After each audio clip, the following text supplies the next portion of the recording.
Hey guys, welcome to Draw Near Moment. Is life meaningless?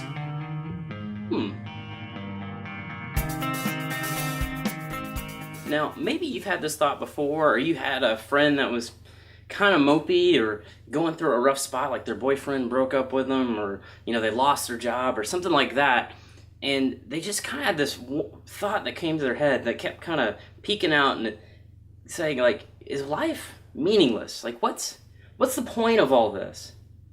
If you've ever had that thought, or you've ever known anyone that's had that thought, it's kind of cool because there's actually a book of the Bible that addresses this whole idea. Is life meaningless? In fact, the author of this Bible is named Solomon. If you ever heard of Solomon, you wouldn't really think that he would write this kind of book. But Solomon, apparently at some point, was in a really hard and rough spot, and he just wrote this book that's really depressing when you read it, and you're gonna get a sneak peek or a taste of that, not a sneak peek, but a taste of that in just a second. But he's probably the last person in the world that you would ever think would write something like this. And the reason why is because he was a king. He had everything. A lot of us, in fact, in the past 2 videos, I have been talking about, hey, you need to go after your dreams, and there's no reason why you can't go for it and all that stuff. But Solomon was there. He was a king. He could do whatever he wanted, whenever he wanted, had more money than anyone could possibly ever need, and had achieved more than anyone could ever hope to achieve in their life. And maybe I need to kind of preface that with this message, that even if you do get there, even if you do get to your dreams, that doesn't mean that guarantees you your happiness. Just because you want to be there doesn't mean when you're there, you're going to want what you got. And so often in life, we just get so focused on the future, but Solomon got there, and he didn't necessarily, don't get me wrong, I'm sure he loved his life, but he found himself in a rough spot. So let's read some of this, because it's incredible.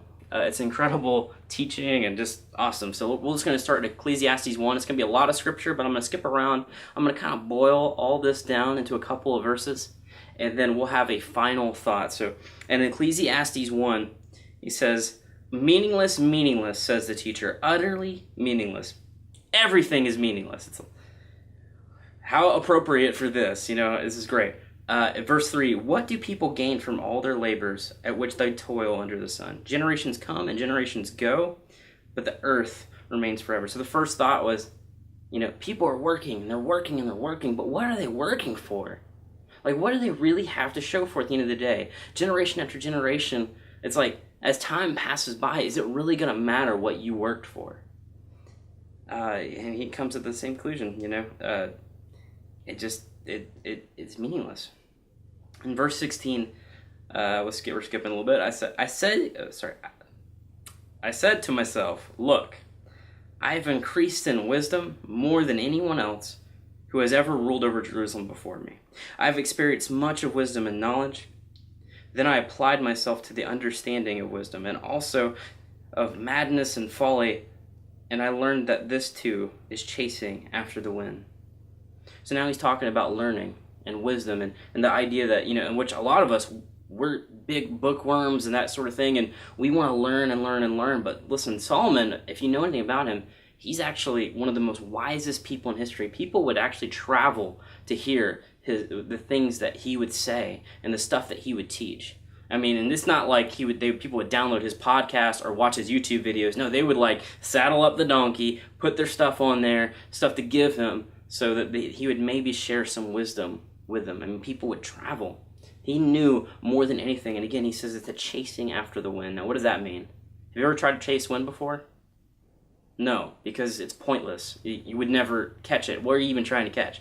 And I think Solomon in this moment is trying to give us this picture of something that is totally meaningless. But let's keep moving on. In chapter 2, verse 10, says, I denied myself nothing my eyes desired. I refused my heart no pleasure. My heart took delight in all my labor, and this is the reward for all my toil. Yet when I surveyed all that my hands had done, and what I had toiled to achieve, everything was meaningless, a chasing after the wind. Nothing was gained under the sun. And again, he's saying, first thing was wisdom. Now he's talking about, I've done everything I've ever wanted to do. And he had a lot of resources. He could do whatever he wanted to do. And again, he finds the same thing. It's meaningless. Like, it's a chasing after the wind. And everything under the sun is just meaningless. And then verse 17 says, so I hated life because the work I had done under the sun was grievous to me. All of it is meaningless, a chasing after the wind. I hated all the things I had toiled. So all the things he'd worked for, they're depressing to him. For under the sun, I had toiled for under the sun, because I must leave them to the one who comes after me. And it's like, he's got nothing to show for. Everything that when he dies, everything's going to go to other people. All the stuff he'd worked for is going to be passed down. Like, what was the point of all of it? And now, before we all get hand in hand and we jump off the cliff all together, because the wisest guy in the world is saying life is meaningless, he does end the whole book. Now, this is 12 chapters of just tons of depressing remarks. But he does end the book on a kind of solid note. But let's read it. Verse 13. Now that all has been heard, here is the conclusion of the matter. Fear God and keep his commandments, for this is the duty of all mankind. For God will bring every deed into judgment, including every hidden thing, whether it is good or evil. Now, I'll be honest with you. When I read this, I was a little mad. It's like, that's it? Like, God's going to judge your deeds, all that stuff. Like, that's not what I wanted to hear. I wanted to hear him say, I've changed my mind. Everything's great. Everything is awesome. I changed my mind about all this. But he doesn't end that. And I don't even quite understand his ending, but there's this phrase that keeps coming up. In fact, it came up in a couple of these verses, and it comes up more throughout the entire book. And it's this idea of under the sun. Everything is meaningless under the sun. He's prefacing the idea. Under the sun. And it's not S-O-N, it's S-U-N. Literally, the sun in the sky that gives us light and all that stuff. And it's this idea that maybe what Solomon's getting at is this idea that without God being a part of all this, under the sun, if this is all there is to life, maybe it is meaningless. You can talk to people and you can, atheist or whatever, and I always have to wonder, why are they doing what they do? Because my meaning and my hope comes from God. Like, where does theirs come from? You meet, really awesome people that, don't have any belief in God, and you ask them, questions like, why do you feel a need to do good things? Or why do you feel a need to do that? And it's like, well, I need to help people. And it's like, well, why do you need to help people? It's like, because it's the right thing to do. And it's like, well, why is it the right thing to do? Like, where is the meaning? Where is that thing that keeps you going? And I've been thinking about this a lot. And in my life, I don't see where the meaning is. If God is subtracted from all of this, if there's nothing beyond the sun, where is the meaning in life? And I had this atheist friend that I've talked to a couple times, and he said he said this interesting thing, is that I like the idea of God. I just don't believe that there is a God. And I'm thinking, like, I do too. That's where my hope comes from.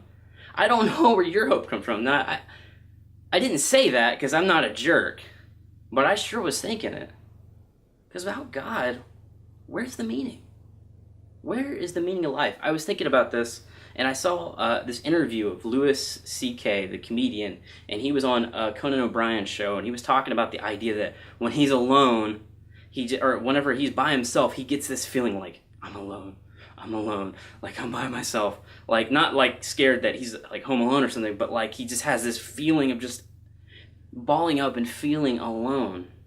And he says that's why people are so addicted to their cell phones, is because they get the same feeling too, and they don't want to feel alone, so they go through their friends list and they start texting people because they don't want to feel alone. And I love one of the names for God. One of the names that God gives himself, or actually I think it was given to Jesus when he was born, was Emmanuel. And that name means God with us. And when I'm seeing this through Louis C.K. and this whole thing, I'm like wanting to scream through the screen. Like, no, you're not alone. You just don't know God. Now, maybe God has brought you to this video because he's calling out to you. And you don't know him, you don't know his name, you don't know his voice. And God is calling out to you. Maybe you feel that pressure in your chest that I felt when I accepted Jesus into my heart. And if that's you, if you want to accept God into your heart, maybe you've been trying life on your own, and you've been finding, like me, that life, there's just no meaning to it. Without God, no meaning. I want to lead you to know him. And if you want to do that, I'm going to set up a link right down in this section, right in my belly area, that you can click on, and it'll take you to a video that will guide you on how to accept Christ as a Savior of your life. And I hope that you'll have the courage to do that. Honestly, and this is something that I've heard said, and I would repeat, that any honest seeker of truth has to give Jesus a chance at some point. If you're honestly wanting to know the truth, the meaning of life, you have to go by Jesus at some point, because so many people say that he is the center. And so, if that's you, click the link, accept Jesus into your heart, and be changed. Let him change your life, because a life without God is meaningless. Thank you for watching this episode of Draw Near Moment. I hope you found it helpful. It's been a month. Can you believe it? It's been 4 episodes, a month of Draw Near Moment, and I cannot be more excited about what the future of it's going to look like. Right now, we got about a Sunday school class of people that are watching on a weekly basis, but I think eventually it's going to grow to a church, or maybe into a mega church, maybe even past that. But anyway, I hope that this show has been helpful to you. Next week, I thought that maybe some of you guys might want to be wondering, Titus, why are you doing this? Like, what's the deal with this Draw Near Moment thing? Like, I get it's a message, I get all that stuff, but maybe you want a little bit of an inside view of the mission, or what my thought process is behind Draw Near Moment. And so if that's you, watch next week of Draw Near Moment, and maybe it'll inspire you to do something with your life and go after something for yourself. As always, thank you for joining me. If you want to stay in the loop with me, subscribe, follow me on Twitter. It's @TitusFuller. And as always, thank you so much for joining me, and I will see you next week.